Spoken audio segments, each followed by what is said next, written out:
da izbrišete neki svoj YouTube kanal. Ja mislim da je to Daytime Time.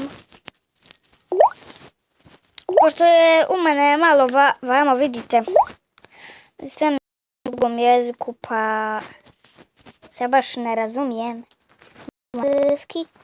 Evo ga. I vidite, ja imam tu Elnurovin Širović kanal i sad kad ja kliknem mogu remove account. Da li želite da izbrišete kao da... I evo ga. Sad se on skloniti.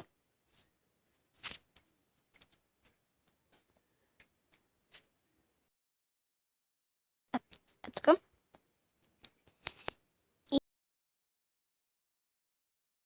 I da sam ga sklonio.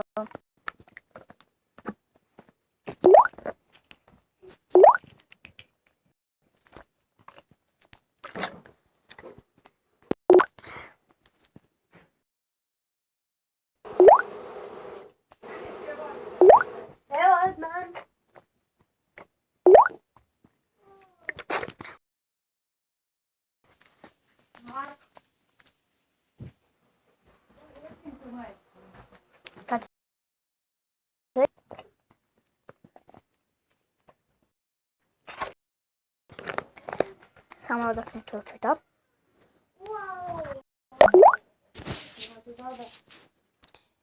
I evo vidite njega.